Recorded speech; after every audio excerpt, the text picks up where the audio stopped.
everybody, and welcome into Pass the Mic. I am the proud host of season 2, Peggy Kusinski. And boy, if you look at the open, I've been through a couple of hairstyles, haven't I, throughout my career? Well, now you guys get me at one of the best times of my career, and that's when I get to do the things that I really want to do. And hosting Pass the Mic is one of them. Here on the show, if you're a fan, we just want you to pass it on and let people know that you're a fan of the show. Let us know by giving us the thumbs up, press that button. And also on your YouTube pages, please subscribe. Tell your friends about it as well. And don't be afraid to share with everyone. You can listen to last year's episodes as well. We have some great ones that are very interesting, hosted by John Buffone and Alyssa Barbieri on the Barroom Network. And if you're new to the show, we should probably give you a little bit of background. So Pass the Mic was created with a very simple yet important goal, and that is featuring women in sports and sports media. Now, often we like to highlight their successes, but sometimes we also have to show their struggles along the way as well. And we do it through open and honest discussion, hoping that we can impact many of you, women and men, in and maybe not in sports.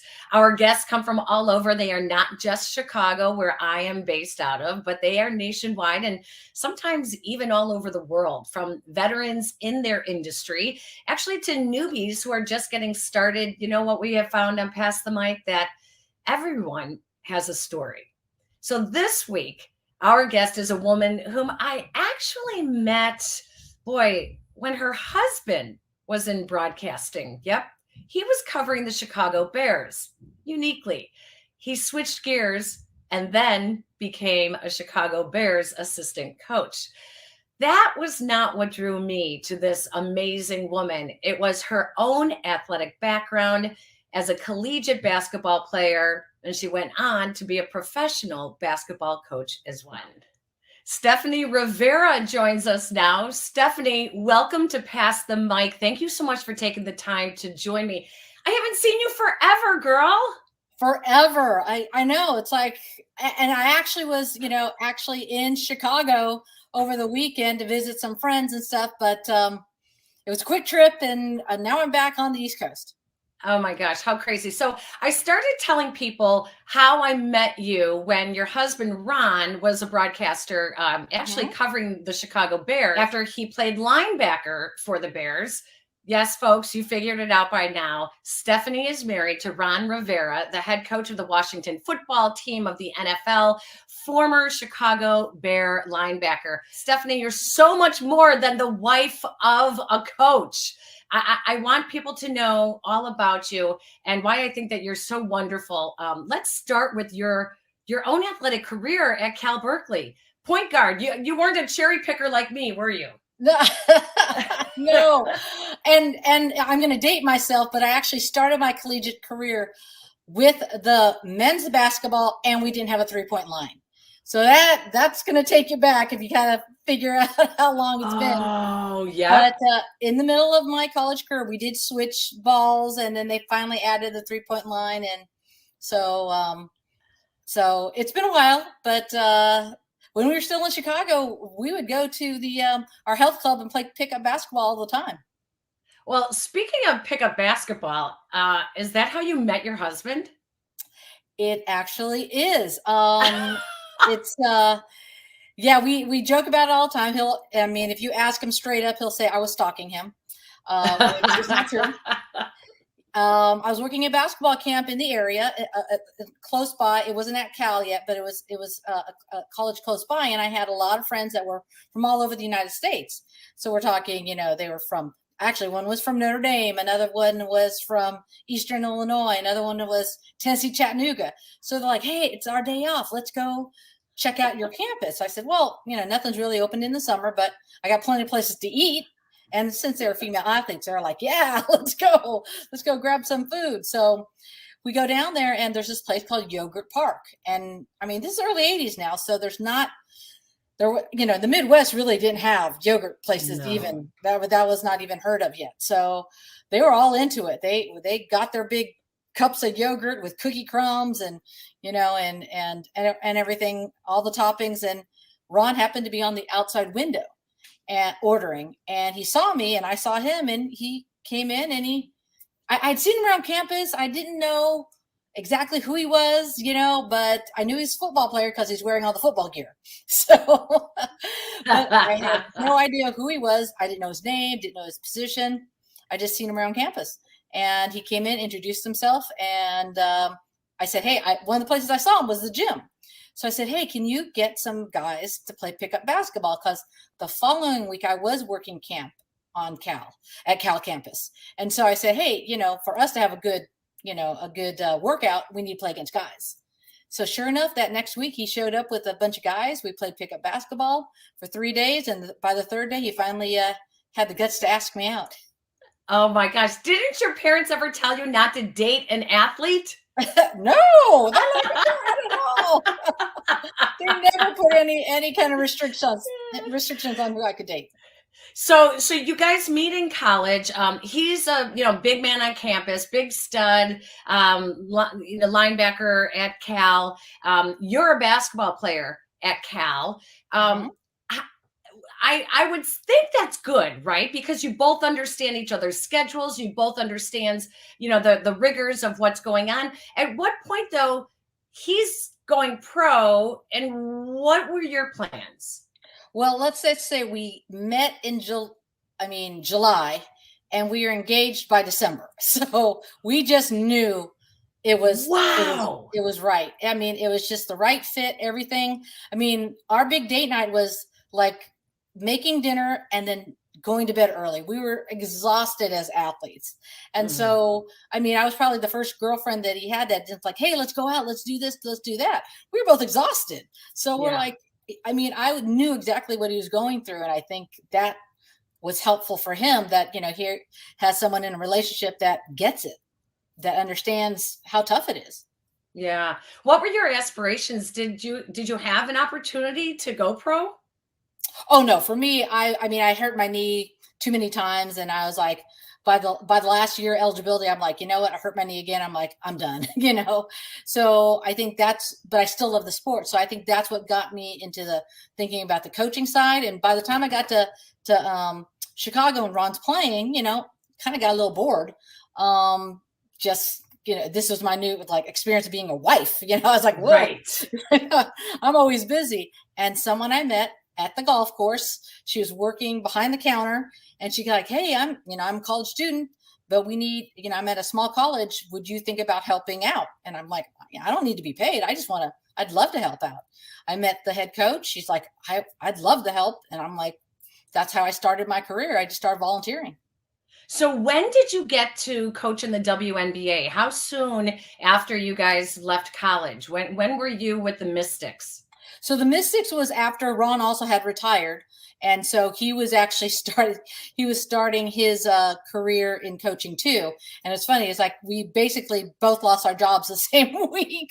Oh my gosh. Like the ABL league in Chicago went out of business, and Ron got fired with the Wannstedt crew. And so we were both unemployed coaches. Yeah, that's not easy to do. Was there ever a point that you felt like you were stifled in your aspirations, being married to someone who was a player? Did you ever feel that you were held back at all?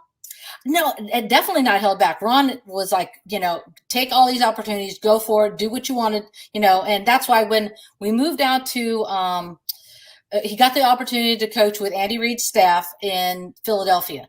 And I was still going back and forth. Every year I would go to the women's Final Four. That's the coaches convention. And so I would go, and one year I went up, and now that we're on we're in Philly, it was just a train ride down to Washington. So I talked to the head coach. It was Nancy Darsh at the time. And I met her at the women's Final Four, and I said, hey, would you have any interns or, volunteers during training camp, which is, starts in April, May, and she goes, yeah, we accept, I'll let you come and help out. And so I did, I helped out, and the year was 2000, and I helped out. And then the assistant coach got promoted to a front office job. And since I was there, she offered me the job as an assistant since I had been working all through training camp with them. And I had to check with Ron. I said, hey, you're going to have to be a dad all summer now. Because I mean, a WNBA season is, during the summer. And we did have some help. We had my parents around close by. And so he's like, yeah, okay, yeah, go for it. And so I did. I moved down to Washington and had an apartment. And it was basically, me living in Arlington and going to the gym and going back and forth. And that was my summer of 2000, was working with the Mystics and flying all over the country with the team. So many women ask me, especially young girls, and I'm always a little bit surprised that it's still a topic today. But I guess, as long as we're women and as long as we're moms and wives, Yes. and we have aspirations of a career as well, they ask, how did you juggle it all? How did you do it all? And, what did you have to give up in order to juggle all of it? So let me ask you, you said you had help, your parents were there to help, but what do you feel like you missed out on? Or what do you feel like you maybe had to give up? Well, I mean, it takes a lot of time. It's hard to be a professional coach, or any coach really, because coaching is time consuming. It's more than, you would say, you can clock in a white collar job or whatever, and it says 9 to 5. I mean, coaching is always way beyond those 9 to 5 hours. So, I mean, that summer it was really tough because my daughter actually said, I missed you. And I really didn't like, you being gone so much. And so for me, I'm like, I know I could coach at that level, but for me, I actually really enjoy working with kids or younger people. So I'm like, okay, I got to that level. I coached it. I know I could do it, but I think for my schedule and to still be a mom, it's better if I do, I when I went back, I didn't continue on. With the Mystics, I said, well, you know what, just going to go back, stay in Philly. And I actually did an AAU team. I took an AAU team from the Philadelphia area, took them to the next year. I took them to the Junior Olympics, things like that. So I stayed active. That's for me, as long as I stay active. And I think just being fulfilled by working with young people, that's all I needed. Ron's salary covered us fine, so I wasn't worried about adding to the, in that respect. I didn't need to make, as much money or more money than him. That wasn't ever an issue. It's just, I needed to at least have something for myself. I love the fact that you turned it into, like, when I've had the same thing. I remember when I was covering the Bears, I did it for 22, 23 years. And when my daughter was like 8 years old, she said, Mom, I really hate that you're gone.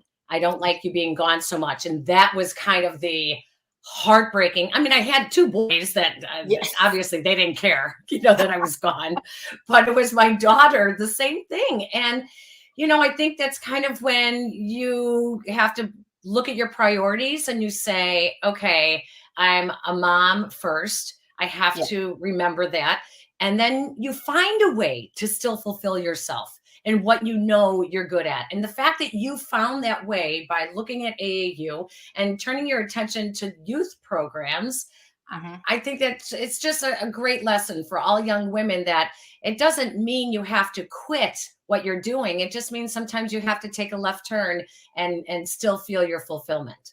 Oh yeah. We always say you got to pivot, you got to be, you got to see the whole picture. And, for us, it's like, also, I knew that, me supporting Ron and the fact that he was such a good coach, I knew he would ascend. And so I had to be ready, like, if he got that next opportunity, I got to be ready to move, pick up. I'm the person that packs up the house, finds the new house, gets the kids in school, does whatever, so, I mean, I'm, when we got into coaching, one of the wives said, veteran wives told me, my job is professional mover. So I'm like, wow, okay. It's like, this is what I need to expect. But Ron also was in the military, so he had moved a lot, so he was more concerned with our kids about moving. But I think, for our kids, it's always, we've said it's a new adventure, and for kids now, the moving, they've got everything. I mean, we had to write letters. We had to put a postage stamp and we couldn't call because it was long distance. So it was hard when you left your friends when you were little. Now they've got Skype, they got FaceTime, they got everything. So, it's their fault they miss them because they could talk to their friends every day. You brought up the other wives and some of the other athletes' wives. Was it ever hard for you being a player's wife? I don't think hard. It's definitely different being a player's wife and being a coach's wife.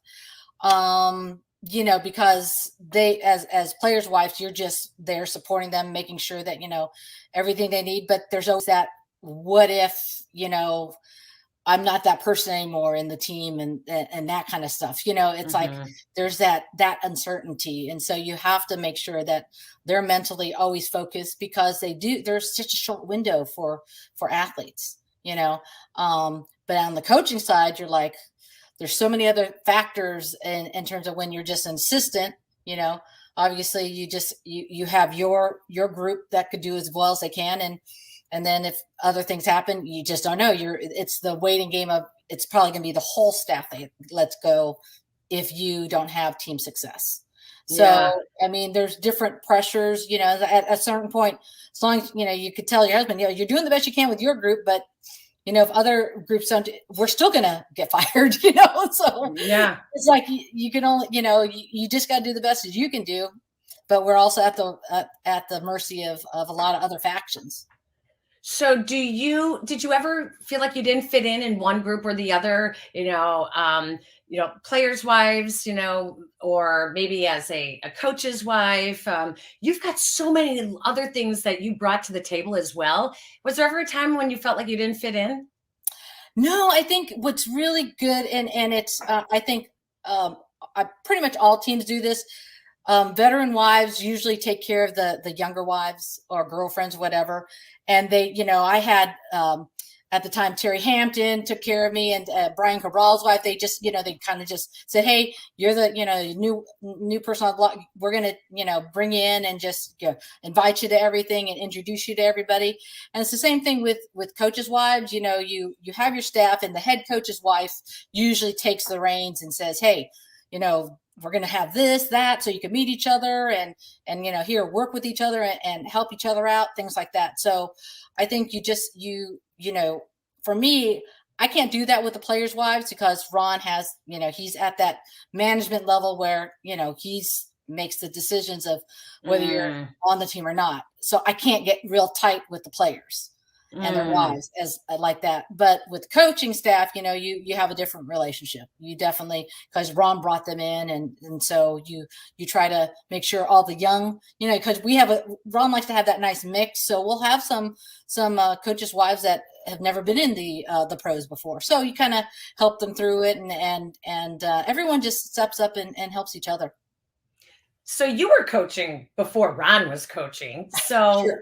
What do you think he learned from you as a coach? I think he's still learning from me because I offer different perspectives for him. When he sees something and he's working with guys and he's like, okay, a player, I'm just not I can't get through to him and this and this and this, and I'm like, well, have you thought of that? Maybe this is the issue or something, or have you guys, so I just kind of throw things at him because, sometimes guys do it one certain way, they're just very focused but I just give a different perspective that maybe he hadn't thought of. I love it. It's hard for me to think that. I mean, folks, look at her. She's so positive. She's smiling all the time. But we all know that there's always tough times. And Stephanie, man, she's been through some tough times. So before we get into Ron's health and the family tragedy you guys had with your house a few years back, I wanted to ask you, as a woman, did you ever feel at all that you were discriminated against, or maybe as a minority in any way? Did you ever feel discriminated against? Oh, all the time. Oh, it's really? like, oh, I mean, and the thing is, it's so funny because Ron and I have these discussions about things like that. And I mean, just being a female athlete and being a woman of color, it's like being an Asian American. I mean, I've walked in places and people have looked at me, and a little bit, I'm like, you feel it, but you just kind of let it roll off, unless it's so, outlandish, the interaction, then you might. I've never had that where I had to have, I've had to call somebody out on, why are you, treating me this way? But you feel it, the looks, maybe some comments. The worst, the worst is, and I say this all the time to Ron, is when I play golf. I go, I don't know how many times I've outdriven a guy and they're like, oh, you need to pee in a cup. I'm like, you know what? I'm just going to let that roll off. But you are a very insecure guy because I just outdrove you by 20 yards. I mean, really, so if you think about it, that's pretty sexist, right? Right. It is. Well, now you're making me feel bad because I say that to my own girlfriends. Just but because women are on a different level. I mean, for a guy to say that to a woman, it's like, yes. Dude, really? That's and I never, I mean, that's the thing. People go, how'd you play? I say, I played pretty good. And then, and I might have played with a bunch of guys, and we walk into a room and I played with the guys and they're like, how'd you play? I'm like, pretty good. I never say I beat the guys. I will never walk into, like if we come into the 18th hole, after the 18th hole and we're all having drinks, I never tell anyone that. I let the guys say, yeah, she kicked our ass, but I will never, right. I will never do that. And I just, cause you just don't know how guys are going to react. So I never do that to anybody like that. And I let them say it themselves. Do you think, well, first of all, before I go to this next question, I have to ask you, what's your index now as a golfer? 4.7. Oh my gosh. Oh my gosh. Why didn't I invite you to our member guest? I mean, what the heck? You have my number. I know. I'm going to invite you from now on. This is crazy. So what I was going to ask you is, because of, the discrimination that you have felt, do you think it makes you a better mother? Yes, because I think I make sure my kids understand, what they might be, some issues that might come up. My daughter and I, if we watch a program that talks about issues, we have good discussions about that, and for Ron, I mean, that's why, gender equity is a huge thing for us. And Ron and I have looked at our own university, and that's why we got behind a lot of programs. And as we're saying, how are we going to give back? We decided, we've already established a Ron Rivera linebacker scholarship, right? And we help out with basketball. We buy season tickets. We do those things, but they have a budget commensurate with the men. But there are a lot of other sports like women's softball. They've at Cal, they've had a stadium that I would think it's high school level. It is not what a Division I school should have. And they've been asking and fighting for a new stadium. And so another alum said that they would, help match our gift. And so we were able to get this softball stadium off the ground, and it's going to be named the Rivera Family Softball Field. Wow. And didn't Ron has a woman assistant coach on his staff in Washington, doesn't he? He does, Jennifer King. Yeah. Were you behind that? Well, actually, in 2016 at the NFL owners meetings, you've probably been to a few of those in the past. Yeah. They have guest speakers for us. And so one of the breakout seminars for some of the coaches' wives and owners' wives, was about some of the programs that they're gonna starting to implement. And one of the speakers was Sam Rappaport, and she was hired to look at diversity and gender equity issues in the NFL. And so, of course, I always raise my hand in these things. And she was asking, do you think we can get coaches to hire women coaches? And I'm like, if they're qualified, but we've got to give them the chance to be qualified. And I said, for me, as basketball, I'll go to a game, we'll go to a WNBA game, an NBA game, and Ron and I watch it differently because I'm watching it as a coach. And so I said, if you can, and also as a former player, right? So I see things that, just like he as a coach and a football player sees things on a football field that I can't see. So I said, you probably should, if you're looking for a female coach, I know there are these women football leagues.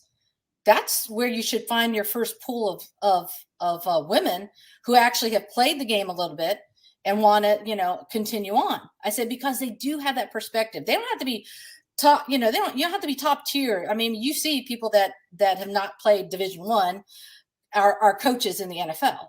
I think you just at some point have to be, understand the game by being on the field. So then you could learn the X's and O's, but you have to be a good teacher at some point. And so Sam did was she actually was able to get their, whatever the league was, the women's football league that they had going on at the time. They had like a big, the NFL sponsored them, and they came to the Disney where they were doing the Pro Bowls, and they had this big kind of tournament for them.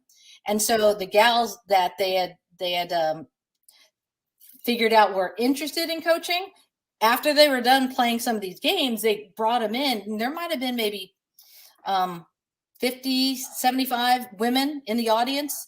And then they broke them out into round tables with, I think it was the owner from the Buffalo Bills, myself, Ron, and a few other. Scott Pioli, he was at that first one, and they had this great breakout session, and then Ron talked, I talked, and we gave them a lot of ideas on how to get themselves an opportunity to at least be an intern, during training camp, things like that.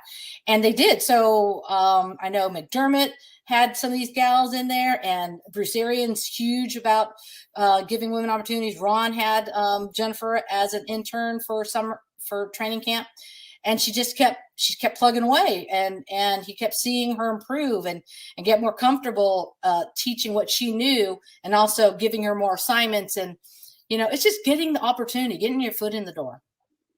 I love it.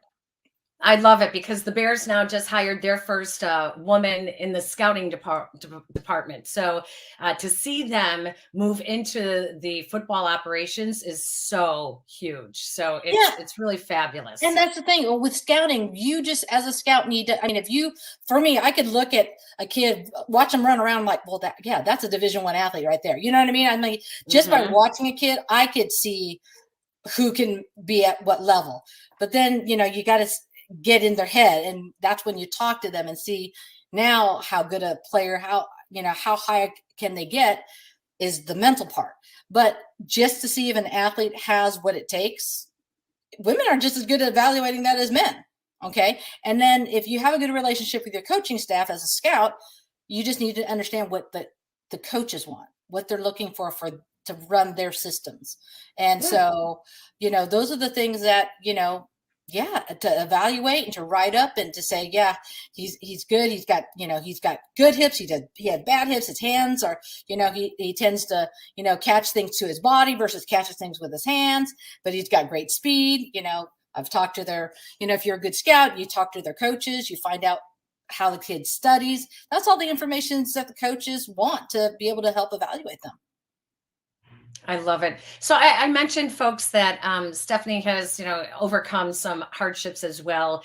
A couple of years ago, their house burned down in a horrible tragedy. It all began here in the fireplace. Started in the walls, went up, went into the ceiling above the master suite, and went all the way up to the attic. Within about 6-7 minutes, the fire department showed up, and they came charging into the house. And you talk about teamwork. It was phenomenal. It was tremendous how poised they were. And it's one of the things as a coach, you always talk to your players about handling the situation, maintaining your composure. You see fires and there's a total loss. But here they had a chance because they were there right as the fire started, that they could get into our house and start to save things for us. Last year, I think it's a year ago this month or last month, Ron Rivera was diagnosed with cancer. So Stephanie, you're so positive. You're such an uplifting personality. What is it that has gotten you through those really tough times? Well, the fire, I mean, I told Ron, I said, no one got hurt. So, I mean, I think I probably would have been a basket case if something happened to my dogs or anybody, but the fact that it was just the house, it was stuff, when you break it down, it's in the end, it's just stuff. And so we were all safe. And, it's just one of the things you got to deal with now, getting it fixed and doing all that. But again, you just got to pivot. You got to be able to see the goal, get everything taken care of. And then, being in Charlotte was awesome because they were so determined to get us back in the house. The fire happened in January and they were just wanted to get us back in the house when the season started. The insurance adjuster didn't think we'd get in for 10 months because of how much work had to be done. But we were very fortunate. They really helped. They were working and the neighbors were great. And, we threw a party for them after. We're like, thank you for, you had workers in your, blocking the streets every day for 7 months. And they got us in before the season started. And then you deal with Ron's cancer last year. That had to be very difficult as a family. What was your role at that point in helping him through it? The biggest thing was, I think that was I was able to deal with the cancer because hearing that it was treatable and curable. I've had so many friends. I mean, you've had everybody's had somebody touched by cancer. We've had some that didn't make it, and we've had a ton that have made it. So those that have made it was I just needed to hear that Ron could survive this. And once they told me he could, I'm like, let's go. That's it. Whatever path the doctors say we have to take, that's what we're doing. And I'm usually misinformation. I Google, everything. Yeah. We did not Google a darn thing, nothing. And the doctors just said, we will tell you what you need to do. So we said, that's it. We're going to listen to you. We're not going to look at anything. Wow. But Ron's going to be very upfront. Every time he feels something or, notices something, he's going to tell you. And they're like, that's all we need. Just communicate to us and we will communicate to you. And they kind of laid it out. You're going to feel like this during week 1 and week 2. Week 3, you might start feeling this. Week 4, they knew exactly how patients are going to feel for the whole 7 weeks of his. And so we just had to like follow that, and my job was to feed him. He has to eat. He cannot lose weight. And it's hard because the treatment, his throat, it hurts. There's sores in there. There's, the muscles are atrophying.